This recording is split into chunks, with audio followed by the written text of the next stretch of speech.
Rapaziada, acho que o pós-jogo mais satisfeito que a gente poderia fazer levando de 3-0. Na partida em geral, assim, não dá pra dizer que faltou empenho, dedicação dos jogadores, não vejo dessa forma. Uma derrota quase que natural, principalmente pelo que foi o começo do jogo do Goiás. Acabou que não saiu o gol naquele momento, mas o principal objetivo da temporada já havia sido cumprido, justamente uma rodada onde o Goiás saiu derrotado, que no caso foi para o Atlético Paranaense lá na Arena da Baixada, e o Atlético Goianiense perdeu para o Santos. Aí sim, cravou o Goiás matematicamente na primeira divisão. Desta vez perde novamente por 3, outro fator que o Goiás precisa melhorar urgentemente, mais uma vez levando 3 gols em uma partida fora de casa, mas matematicamente garante a sua classificação para a Copa Sul-Americana. Você vai olhar e falar, não, Guilherme, mas pelo amor de Deus, que pensamento pequeno é esse? Vai comemorar uma vaga levando de 3-0? Olha, eu sinto te informar, mas sim, porque o Goiás ele tem a menor folha salarial, com uma folha mais ou menos de 2,5 milhões de reais, menor do que, por exemplo, o Bahia, Vasco, Cruzeiro, Grêmio, muito menor do que o Grêmio e o Sport na Série B do Campeonato Brasileiro. Então sim, é digno de muita comemoração. Não é porque o Goiás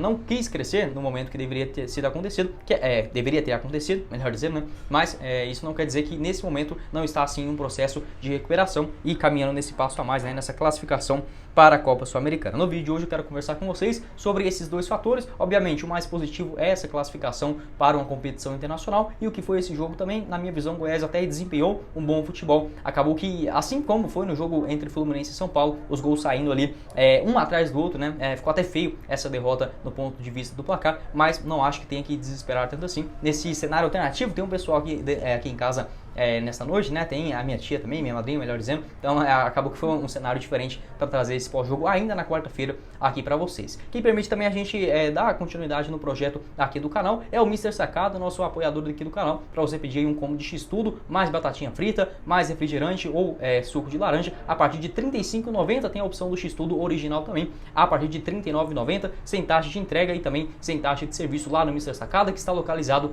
no Alto da Glória. Eu vou colocar aqui embaixo na descrição para vocês o link do nosso apoiador, já vai lá, olha no site também e faça o seu pedido. Assim também como da Sorte Cobet. O Goiás já está aí classificado para a Copa Sul-Americana, mas teremos outras partidas também interessantes nesta próxima quinta-feira, como por exemplo o Atlético Mineiro e Cuiabá, partida no Mineirão às 8 horas da noite. No mesmo horário temos também Botafogo e Santos lá no Engenhão. Além disso, no outro final de semana, né, finalizando a campanha do Goiás, esperamos que com uma vitória frente ao seu torcedor na Serrinha, contra o São Paulo, também ótimas cotações nesse duelo. Eu vou colocar aqui para vocês embaixo também na descrição o link da Sorte Gobet. Já vai lá, chama no WhatsApp e já receba o seu prêmio, né, assim que você ganhar diretamente no Pix. Bora então começar o nosso vídeo de hoje para falar sobre... vamos falar sobre a tabela de classificação, porque pelo menos é um assunto melhor do que foi, por exemplo, a partida. Já dei aquela introdução para vocês, não é feio comemorar a classificação para a Sul-Americana, independente se levasse de 10 hoje e o Coritiba ganhasse, não, melhor dizendo, se o Goiás empatasse, teve um cenário que estava até bonitinho, o Goiás empatando e o Coritiba vencendo, não adiantava de nada, o Goiás iria chegar na última rodada com aquele sufoco danado, porque assim, a chance de classificação ainda era muito grande. O Bragantino mesmo, que está logo abaixo do Goiás, está perdendo nesse momento para o Fortaleza lá no Castelão. Então assim, a chance era remota, mas é ruim você chegar com outro objetivo em mente na última rodada, ainda precisando fazer um papel contra um elenco forte também, que no caso é o São Paulo, que acontece no próximo domingo. Então assim, não tenho vergonha nenhuma de comemorar essa classificação para a Copa Sul-Americana com esse elenco nosso, porque é muito fraco, é ruim demais da conta, os jogadores têm muita vontade. Acho que isso nunca faltou nessa Série A do Campeonato Brasileiro, até digo que isso mascara o quão ruim é esse elenco do Goiás na disputa da primeira divisão. Você vai falar, beleza, tem bons jogadores, tem o Tadeu, tem o Dieguinho, o Reinaldo, você olha assim no plantel, o Sávio também hoje retornou, fez um bom primeiro tempo, o Pedro Raul, o Vinícius, o Dadá Belmonte, não é um time tão ruim, mas se a gente olhasse lá no começo do campeonato, o Dieguinho não era realidade, o Dadá também não, o Caetano a gente não sabia o que poderia esperar, o Reinaldo na sua primeira Série A como titular. Então tudo que fez esse elenco até aqui é sim digno de muita comemoração. O Goiás, como eu falei lá no começo do campeonato, se fizesse mais de 30 pontos nessa Série A, já seria sim uma baita surpresa por tudo que havia se demonstrado naquele começo de ano, né? Então, feito essa ressalva, não tenho nenhum tipo de vergonha, de temor de comemorar essa classificação. É ruim quando ela acontece no mesmo horário quando você toma 3-0 fora de casa, sim, é feio, mas não apaga esse brilho, né, do time que fez até aqui uma excelente Série A do Brasileirão. Na pior das hipóteses, o Goiás vai terminar na 14ª colocação, isso porque o Coritiba, que é o 15º, tem 37 jogos, 42 pontos. O Bragantino está perdendo esse jogo para o Fortaleza fora de casa. Então, na pior das hipóteses, o Goiás cairia para a 14ª colocação, já garantindo assim a sua classificação matemática, né, para a próxima Copa Sul-Americana. O Cuiabá, que é o 16º, ele tem 2 jogos ainda, amanhã contra o Atlético Mineiro e na última rodada contra o Coritiba. No máximo, ele chegaria a 44 pontos. O Goiás, com esses 46, né, classificado agora sim matematicamente para a próxima Copa Sul-Americana. Sul-Americana. Irei falar sobre esse aspecto em um outro vídeo, tá? A importância, essa fase de grupos também que ficou muito legal da Copa Sul-Americana, né? No caso, você enfrentando 3 equipes fora de casa, em outro país, aí, viajando, por exemplo, na Argentina, Uruguai, Colômbia, Chile, Equador, Peru, é muito legal isso. E 3 jogos bacana aqui pertinho da gente, inclusive, onde estou gravando esse vídeo, no estádio da Serrinha, também é muito bom. Então sim, uma baita classificação para o Goiás. Esse bônus, né, após a sua permanência, é só olhar o elenco do Ceará com uma folha salarial mais ou menos igual do Atlético Paranaense. Hoje sacramentou o seu rebaixamento, né, para a segunda divisão. Então sim, não volto a falar de novo, não tenho vergonha nenhuma de estar satisfeito por essa campanha do Goiás, mesmo que coincidiu com a derrota. Então beleza, já falei aqui para vocês, né, essa partida ainda bem, tava até de olho no segundo tempo bastante no jogo ali do Coritiba, para pelo menos ficar um empate, né, o Corinthians estava com um a menos ainda, conseguiu empatar e manter esse resultado excelente para o nosso Verdão. Sobre a partida em geral, não acho que foi ruim, tá? Eu acho que dentro das possibilidades do Goiás foi um jogo que em algum momento, principalmente no segundo tempo, parecia que o Goiás ia segurar aquele 0 a 0. A gente tem que falar também do lance do Dadá Belmonte, que foi, na minha visão, muito injusto a sua expulsão. Mas bora começar pelo começo, né? Propriamente dito, o lateral esquerdo Sávio acabou sendo uma surpresa dentro dessa escalação, apareceu ali na lateral esquerda, foi com 2 volantes, o Auremir juntamente com o Matheus Salles, até confirmar aqui pra vocês certinho, acabei perdendo a escalação aqui do jogo, mas assim, foi até uma boa postura, eu até havia comentado isso no pré-jogo, ou você entra com 2 volantes ou com 3 zagueiros, eu entraria com os 2, tá? Eu entraria com 3 zagueiros e 2 volantes. Na minha visão, se tem um terceiro zagueiro, o Goiás não toma aquele primeiro gol como foi do Cano. Mas assim, funcionou. Na primeira etapa, deixou ali, por exemplo, o Maguinho na lateral direita, até que fez um primeiro tempo razoável, no segundo desandou, né?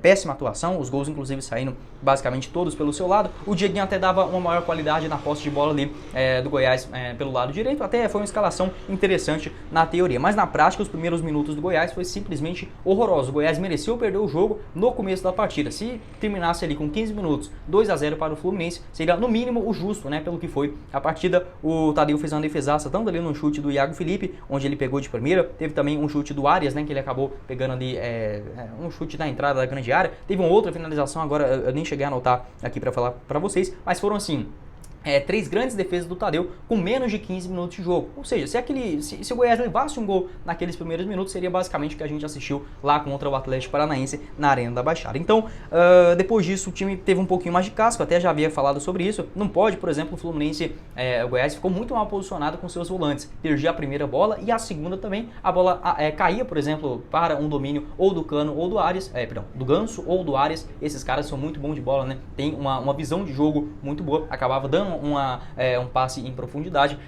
levando um perigo, por exemplo, para o gol. Teve um lance ali que o Ganso, melhor dizendo, enfiou uma bola para o Arias, que ele estava livrinho, né? Tava só o Reinaldo ali fazendo a cobertura, até pediu um impedimento, mas não estava. Então o Goiás começou muito mal o jogo, levando pressão, não sabendo marcar, não sabendo também contra-atacar. Parou algumas jogadas, teve um pouco mais de calma também, respirar, né, dentro da partida. O Auremir juntamente com o Matheus Salles se reencontraram dentro da marcação e basicamente depois daquilo o Goiás não sofreu mais nada, né? Inclusive até chegou a fazer, teve uma chance perigosa. O Pedro Raul, né, um cruzamento do Dieguinho saindo lá pelo lado direito, ele dominou, virou, bateu, né, para uma boa defesa do goleiro Fábio. O Fluminense também ameaçou uma outra jogada, teve algumas jogadas, por exemplo, no lado direito do campo. O Arias sempre sendo esse jogador de muita mobilidade, né, difícil marcação também. A gente tem que ressaltar esse bom elenco treinado pelo técnico o Fernando Diniz. Pode não ser os melhores 11 jogadores dentro da teoria, mas na prática jogam muita bola. Derrota extremamente natural, compreensível. Não quer dizer que eu quero que o Goiás perca para esses times mais fortes fora de casa, mas se a gente imaginar lá no começo do campeonato, não tem nada de sobrenatural enfrentando aí o Fluminense. Aí começa o dos lances polêmicos, né? Eu até confirmar aqui pra vocês se não faltou nada. Beleza, tudo certo. Teve o cartão amarelo para o Dadá Belmonte e também no Ganso, já nos minutos finais ali da primeira etapa, um jogo que estava até tranquilo para a arbitragem. O Dadá levou o cartão amarelo e o Ganso também da mesma forma, os dois já ficando de fora, né, na última rodada decisiva. Para o segundo tempo, o técnico, o Jair Ventura fez 2 mudanças, a entrada do Luan, a saída, melhor dizendo, do Luan Dias para colocar o Apodi, entrou também o Felipe Bastos na vaga do Sávio. O Sávio não saiu por teimosia do Jair Ventura, tá? Ele voltou de lesão, a gente nem estava imaginando ele iniciar essa partida contra o Fluminense, nem viajar para o Rio de Janeiro, acabou que fez até um bom primeiro tempo, né, com a camisa do Goiás e saiu na segunda etapa para a entrada do Felipe Bastos. Na teoria, o Dadá Belmonte cairia ali pelo lado esquerdo do campo e o Apodi para fazer aquela função também de correria na vaga do Luan Dias, que não criou muita coisa, né? O meio de campo novamente do Goiás ficando basicamente nulo. Aí a expulsão logo, cara, Que expulsão, assim, mais uma vez o juiz ele olha para a camisa e fala assim: se eu expulsar esse daqui, vai ter qual tipo de repercussão? Tal. Se eu expulsar esse daqui, vai ter qual? Nenhuma. Então, assim, mais uma vez, né, o Goiás é prejudicado na Série A do Brasileirão. Um lance que o Dadá Belmonte, beleza, não precisa fazer aquilo, acho outra idiotice. Os dois esquentadinhos do Goiás. Não gosto desse tipo de jogador, tá? Acho que eles podem até agregar em momento ou outro da partida, ter aquela energia, né, extra, mas em que momento que, por exemplo, tirando o Dadá Belmonte, ele joga muito mais quando ele tá quietinho. Você pode falar, não, Guilherme, mas o Dadá é bom, porque ele fica assim bravo e começa a desarmar todo mundo, driblar no 1 contra 1. Não é verdade. Você pensar nos melhores jogos do Dadá nesse ano, em momento algum ele tretou com alguém, ele ficou batendo boca com o juiz ou algo nesse sentido. Muito pelo contrário, ele fica ali caladinho, jogando o seu bom futebol, né, pelo lado esquerdo do campo. Na minha visão, errou o Dadá Belmonte, mas o Ganso também meteu um tapa na nuca dele. Então, assim, o juizão no mínimo, e o VAR também não... cara, olha o que é, né? No mínimo tinha que mandar a revisão, nem foi falta para amarelo do Dadá Belmonte. O juiz ali na emoção pega e expulsa o cara ainda. Então, assim, é um show de horrores, sabe? O Brasileirão é ridículo, sabe? A CBF é uma nojeira. Assim também como diretoria, não vamos ficar aqui glorificando os outros também não, porque a gente sabe o quanto de coisas sujas que tem aí no futebol. Mas assim, com a arbitragem, né, obviamente que no Brasil não seria diferente. Com a expulsão mudou todo o jogo, né? O Goiás até que conseguiu suportar bem, até verificar aqui para vocês sobre as principais jogadas. Teve até antes da expulsão, um cabeceio do Pedro Raul, um escanteio cobrado pelo Felipe Bastos, passou bem perto, né, da trave do goleiro Fábio. O Fluminense tentava chances principalmente em enfiadas de bola, mas o balanço dos dois volantes estavam muito bons, né? Tanto do Felipe Bastos quanto do Auremir, fazia certinho aquela movimentação, um encaixe juntamente com os dois zagueiros, o Lucas Alter e o Reinaldo, muito bons, né, na bola aérea. Tentavam outra espetada com o Apodi, ou até mesmo uma jogada com o Pedro Raul, que o Pedro Raul nesses últimos jogos basicamente não funcionou, né, nesse esquema tático aí do Goiás, e até saiu o gol do Cano, né, até confirmar aqui certinho, no 78, ou seja, faltava 12 minutos para acabar o jogo, né, aos 33 da segunda etapa. É muito dolorido, é o tipo do lance capital para o jogo. Ou você leva o gol nos primeiros 10, 15 minutos, ou nos últimos 10, 15 minutos também pode acabar desandando as coisas, e foi o que infelizmente acabou acontecendo com o Goiás, né? Não conseguiu mais, depois que levou o gol. Até tentava uma outra espetada com o Nicolas, que entrou ainda na vaga ali entrou o Nicolas na vaga do Pedro Raul, também saiu o Auremir para entrar o Marquinhos Gabriel. Um gol que, na minha visão, falha principalmente... O Maguinho, ele não tem que ter essa responsabilidade de pegar o artilheiro do Campeonato Brasileiro na zaga. Então, pra mim, tem que jogar com 3 zagueiros nesse tipo de jogo, porque deixa o Reinaldo lá na frente, deixa o Lucas Alter centralizado e um outro mais ruinzinho no lado direito, caso o Caetano não esteja à disposição. Ou o Danilo Cardoso, ou até mesmo o Ian Souto. Fica ele fazendo essa função como esse terceiro zagueiro e tira a lateral dentro da área. Pelo amor de Deus, isso não funciona de jeito nenhum. O Maguinho tem 1,76 m, até é uma altura ok, né? Eu tenho 1,70 m, então não tenho que falar que ele é baixinho. Mas assim, para os padrões de atacantes, em momento algum, é aquele mesmo gol que o Goiás levou ali contra o Bragantino. A diferença é que naquela questão foi um cruzamento mais na linha de fundo, e dessa vez ele saindo, acho que nem...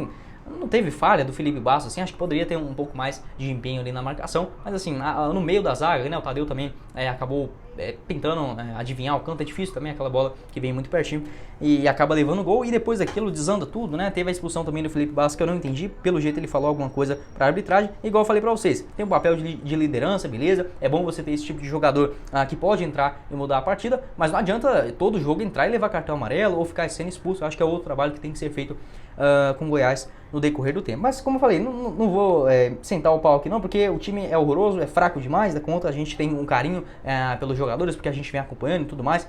É muito dedicado, esse time do Goiás é muito dedicado, eles não desistem hora nenhuma, tanto o Apodi, você olha ali pro Auremir também, são caras muito guerreiros mesmo, o Tadeu também, sempre com grandes defesas, o Reinaldo, o Lucas Alto na zaga, ninguém fez uma partida vergonhosa, mas assim, uma hora estranha, vai ficar nítido, né, essa diferença entre as duas equipes. Normal, a derrota é muito feia, é óbvio, não precisava ser assim, né, 3-0, tava até bonitinho aquele empate, classificando com um empate lá no Maracanã, mas não foi, né, dessa forma, pelo menos classificando. Se a gente for pegar só essa questão do ego, por mim o Goiás poderia ter levado de 10 hoje, desde que o Coritiba não ganhasse. O que adianta? Vamos supor que o Coritiba ganhasse hoje do Coritiba, do Corinthians, e o Goiás empatasse o jogo. Na outra rodada o Goiás perdia para o São Paulo e o Coritiba ganhava do Cuiabá e tirava a nossa vaga na Sul-Americana. Obviamente dentro disso, né, o Bragantino teria que vencer o Fortaleza hoje ou o Fluminense na última rodada do Brasileirão. Então assim, vamos parar um pouco desse ego, beleza? É feio, a gente não quer ver o Goiás perdendo de forma alguma, muito menos por 3-0, mas o segundo objetivo da temporada, o principal deles, né, já com a classificação